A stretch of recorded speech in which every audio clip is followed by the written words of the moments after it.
Hi guys, welcome back to another The Shiver review and welcome back to the 5th virtual top chance. Today I have a belter for you all and I am going to compare two supercars which on the Porsche 911 Turbo S and the McLaren 765 LT.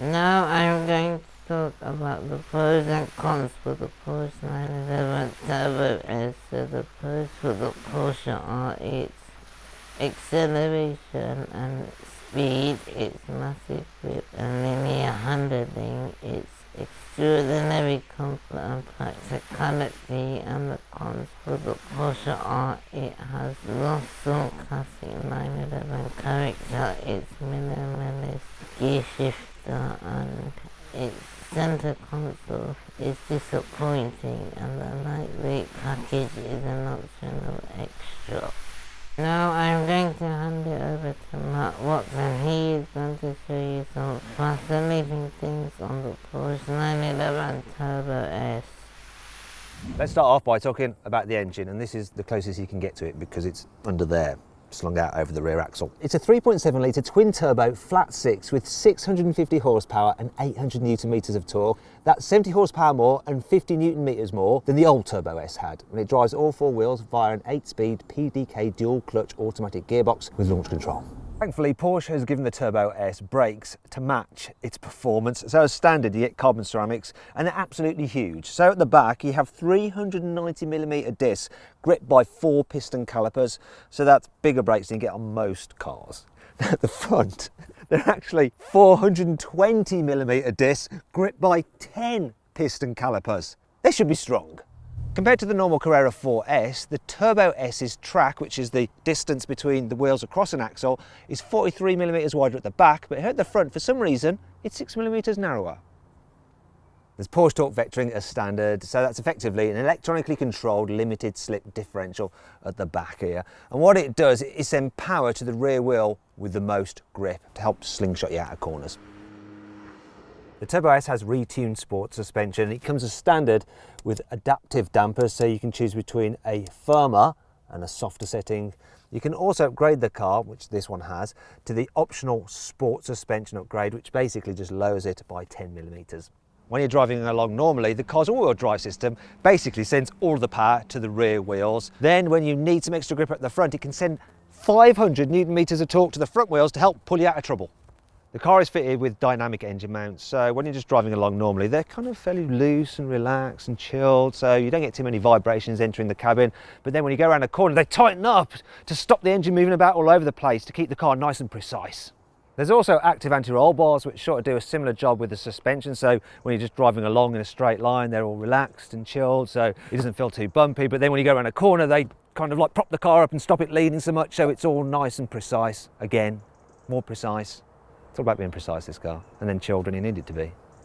Another thing you get as standard on the Turbo S is rear wheel steering. So when you're going at low speeds, the back wheels turn in the opposite direction to the front wheels, a bit like on a forklift truck, to aid low speed manoeuvrability. Then when you're going faster, they actually turn in the same direction as the front wheels to aid high speed stability. Interestingly, the rear wheel steering system fitted to the Turbo S responds 6% quicker, big wow, than that you can fit optionally to the normal 911.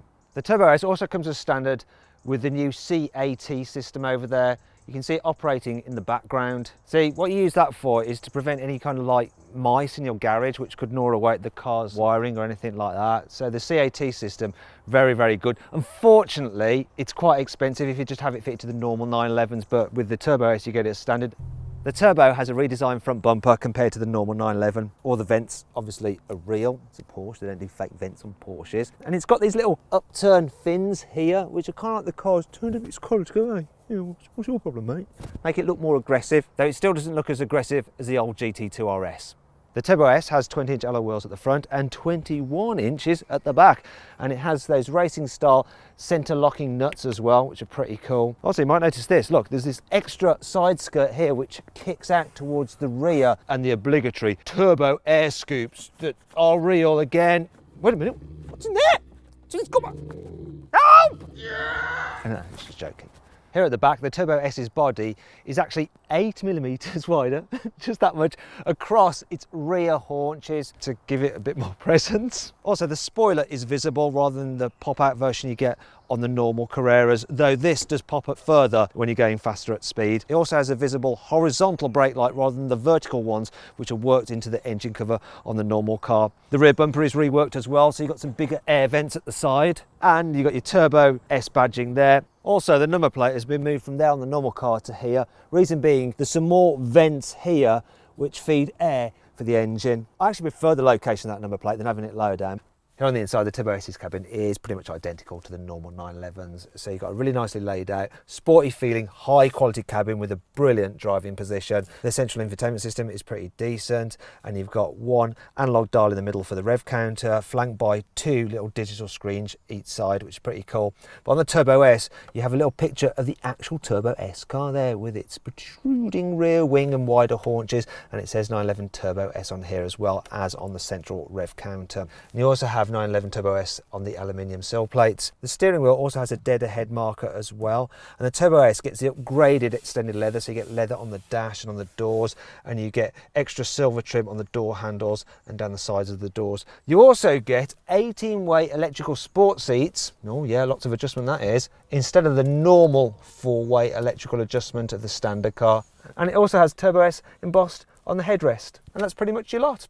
Oh, apart from this, you also get Sports Chrono as standard on the Turbo S, which includes this drive mode selector on the steering wheel, which is nice and handy. Here in the back, the Turbo S is just like any other 911, so it's not particularly pleasant for children, and it's bordering on medieval torture for adults. Now, if you need to carry some things instead of people, you can fold down this back seat if you need to squeeze in some unusually shaped objects. As with all 911s, you get a front boot, though for some reason the Turbo S's capacity is 128 litres, whereas the Carrera 4S has 132 litres. What did they do with those 4 litres? Where'd they put them? I don't know. Still, the capacity is greater here in the front boot than the front boot you get on an Audi R8. Don't worry, there's still plenty to like about this car. Here's the CarWow 5 core features. The 8-speed automatic gearbox has a longer final gear compared to the Carrera 4S, which means that its top speed is 15 miles an hour higher at 205 miles an hour. As well as the extendable rear spoiler, there's also an extendable front splitter. And when you combine all those aerodynamic add-ons, you get from them a maximum of 100 kilograms of combined downforce. Unlike the turbochargers on the old Turbo S, which spun the same way, the ones on the new Turbo S spin the opposite way, which helps improve the airflow into the engine for quicker responses.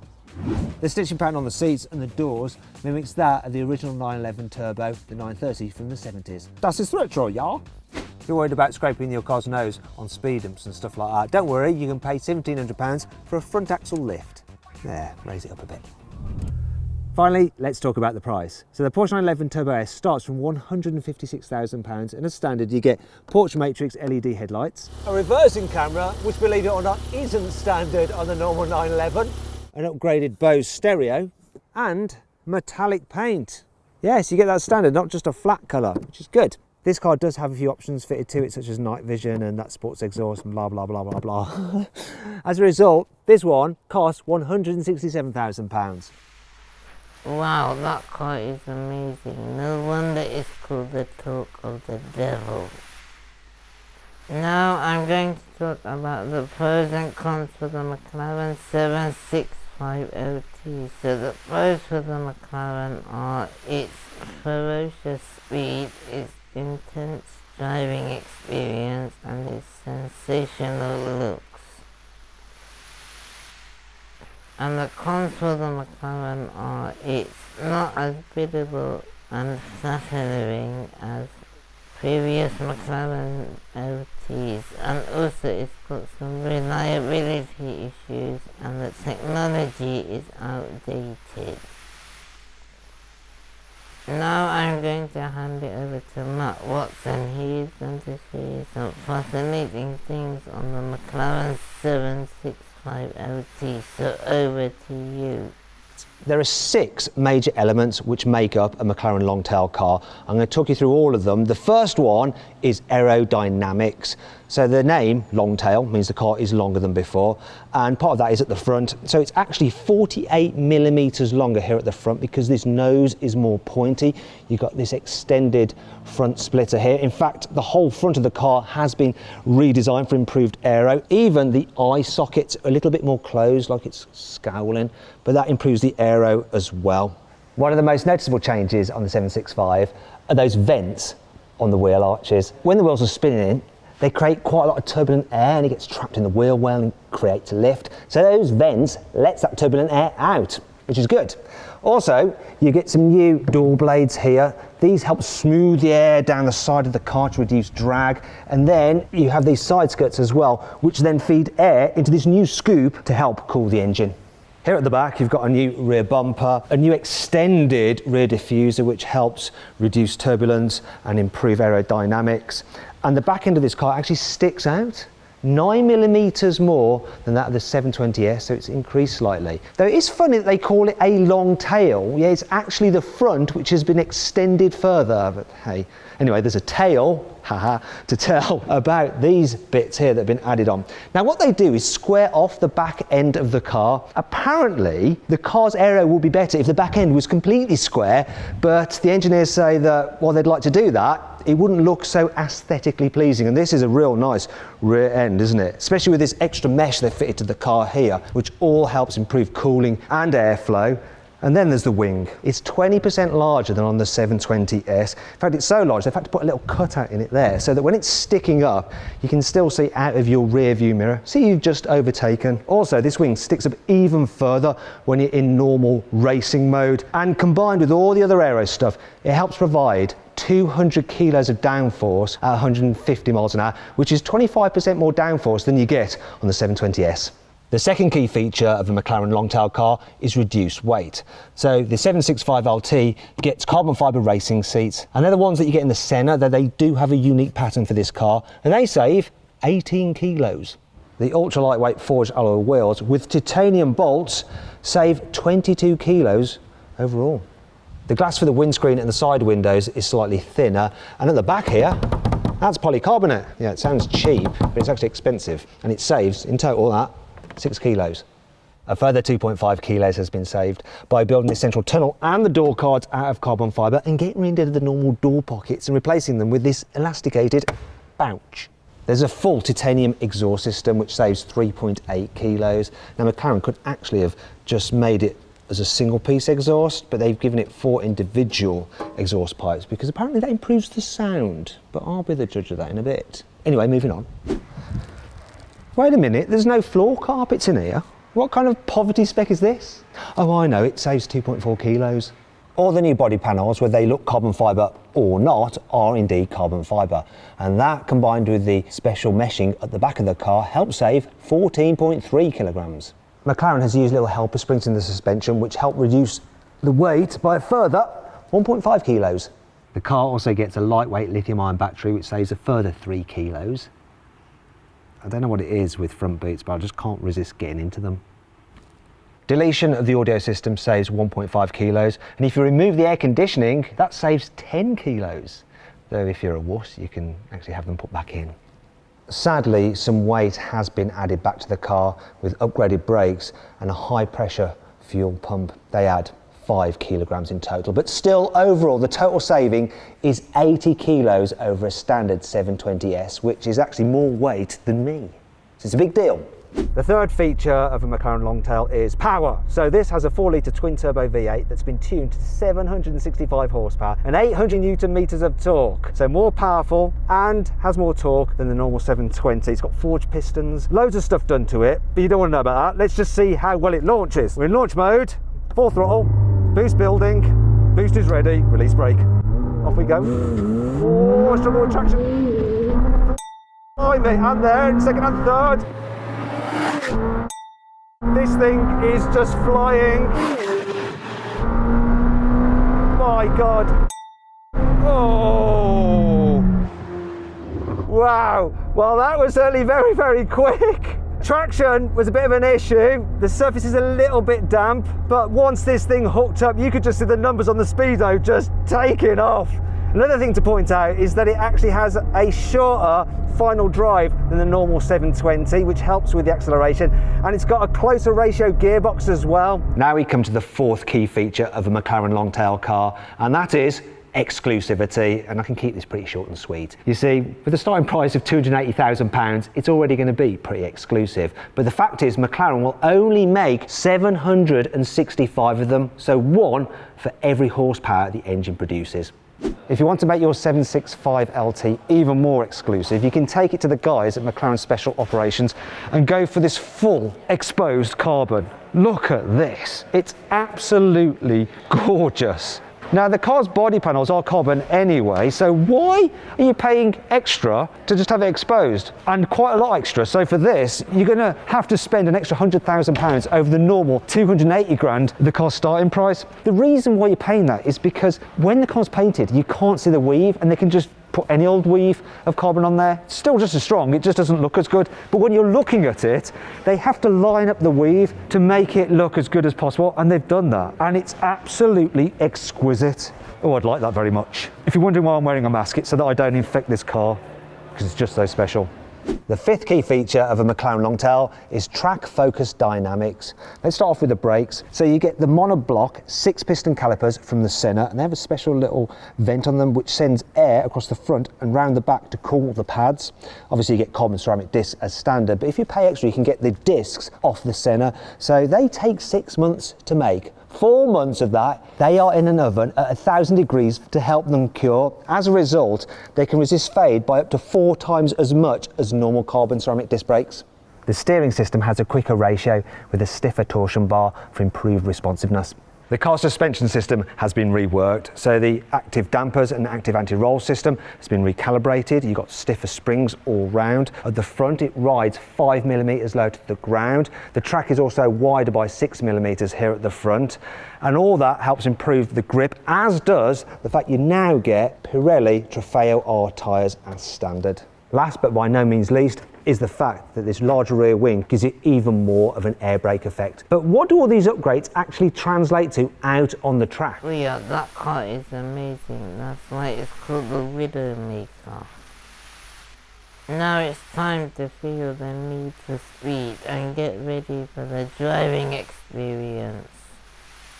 Porsche says his car can do 0 to 60 in just 2.7 seconds, which is 0.2 of a second quicker than the old 911 Turbo S. I'll put my glasses on so I can make doubly sure that I can see where I'm going, because it's that quick. But I want to test out their claims, so I've got my new specialist timing gear right here. I'm going to launch this car. It's quite easy to do. You just put the car into Sports Plus mode, then drive for the gearbox and floor the brake, floor the throttle, and we should be good to go. There we are now. Let's do it.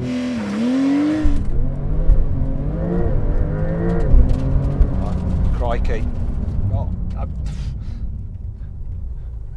bang on. 2.6 seconds. 2.63 to be precise. Let's give it another go, because the tyres were cold. It was scrabbling for grip. Let's see if we can do better. That was a bit more brutal, though stability came in. Got a quicker one, 2.61. Let's go quicker, because the stability did cut in. Whoa, what am I looking down there? I think that's it. 2.55, everyone. We have a winner, ladies and gentlemen. Now let's see just how good these brakes really are. So I'm going to do a brake test from 70 miles an hour. When I reach the line down cone, full emergency stop. The cone after it is 50 metres away, so I want to stop before that, ideally quite a bit before that, but we shall see. And I'll check the distance exactly using my new specialist timing gear once again. So let's do it. May as well launch it while I'm at it, eh? Let's get to 70 as quick as we can. There it is. Right, 70, come on. Whoa! That is insane. That is definitely the shortest distance I've ever stopped while filming here. Let's see what the specialist timing gear says. What's the actual number? So it stopped from 70 miles an hour in just 39 metres. That's the best I've had yet. It really is. I reckon if this car stopped any harder, it would probably tear your aortic arch. That's one for the doctors. The kind of people who'd be buying these cars. Well, the consultants, that is. You have to be consultant level to afford one of these. Okay, let's see what this thing is like on a twisty road. So I've got the car in Sports Plus mode and manual mode for the gearbox, and my God, this gearbox is quick. That's nice, sharp steering. I feel the stability control helping me out a bit there, but the car's quite adjustable when you lift off. A bit more than I was expecting, but the grip is insane, and the body control is great as well. It just stays nice and flat. Whoa, that's some air there! And it's like flying without wings. Woohoo! There's loads of air. Weight just like holds on, grips. Bit of understeer when you push too hard, but you let off and it just, that's it, comes back round. It's safe, it's secure, it helps you out. It's not Larry crazy like the GT2 RS, and if you want to see my full in-depth video review of that car, click on the pop-out banner up there. But yeah, put a smile on your face and you'll get to your destination in one piece, no problem at all. It's Porsche, isn't it? The stability control should go all the way off. Now, despite being four-wheel drive, it should be able to send 100% of the power to the rear wheels, like I said earlier. So let's see if it'll slide, shall we? It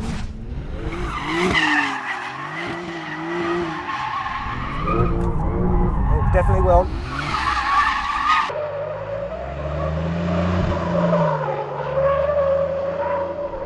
I can feel the power going to the front when it starts to slide a bit too much, but it will do what you want it to do. It's really good and controllable. I think that's enough of this. There we go, let's calm down. Yeah, it slides. One of the great things about the Porsche 911 Turbo is that it's so easy to live with every day. When you're just driving around town, put it in normal mode, the controls are just nice and light, the gearbox is good, visibility is actually really good. It's good for a normal car. It's brilliant for like something with this much performance. You can just chill. You know, I do 50 and then you suddenly need to overtake someone, floor it, gearbox kicks down and that was wheel spin then in God knows what gear, that's 100. Oh, whoa.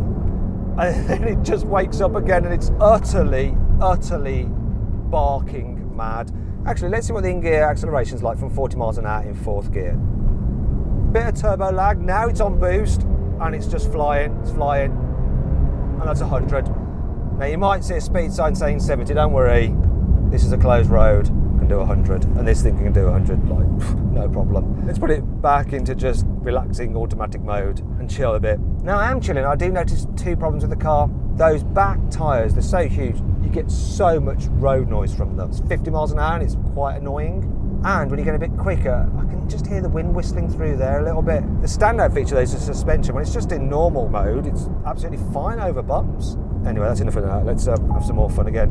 Let's go Sport Plus, manual mode for the gearbox. Here we go. Well, you really can be a complete moron with it. And it won't kill you. Well, it just holds on in the bends, running a bit wide with understeer, lift off, comes back round, no problem, all safe and sound. Jobs are good and I'm pleased with that. Like this very much. Finally then, we come to driver engagement, and I'm at Silverstone Circuit here in Great Britain, and I'll be driving part of the Grand Prix track. Let's see how much fun this car is. Out on track. One thing I like about McLaren's is the steering feel. Part of that is helped by the thin wheel. BMWs, for instance, have overly fat wheels, so you don't get such a sensation through your hands.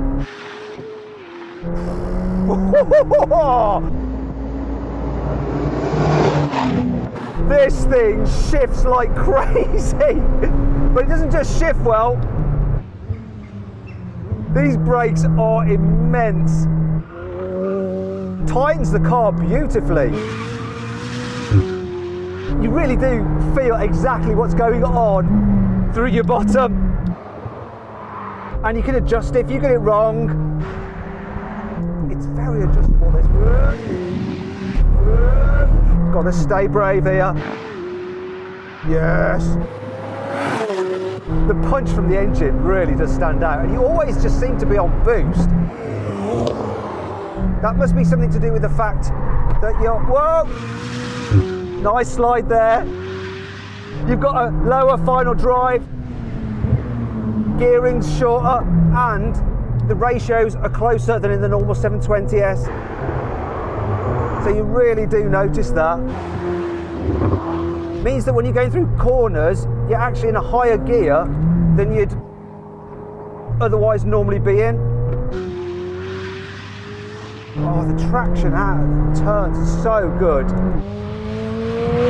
I've got to be honest with you though, this car is potentially a little bit too quick for me right now. It's something that if you're lucky enough to be able to buy one, you are going to want to get some time on track with an instructor to really get the most out of it. Oh. I'll tell you one thing I like about McLarens is they always judge their traction control just so blooming well. So it gives you a little bit of play, a little bit of slip, but it's there to help you out. Oh, there's gear shifts, they're just like instant. If you buy one of these, please take it on track. Don't just have it as a collector's piece. You'll be missing out. Whoa, a bit of a tank slapper. Though, of course, if you do, make sure you've got it insured, just in case you make an error like that. All the features of a McLaren Longtail, this has got them in spades. Especially the driver engagement. I can certainly vouch for that. I'd like to say thank you to everyone who voted on Instagram, and the winner is the McLaren 765LT. I like it because it's got the heritage of McLaren racing cars, and also it's fun to drive on the track and it goes like hell. Thank you for watching this amazing video, and also make sure you check out and subscribe to my YouTube channel. It's called The Shiver Review, and also follow me on Instagram. It's called TSR UK. And next week I will be reviewing some more fantastic cars. So stay tuned everyone.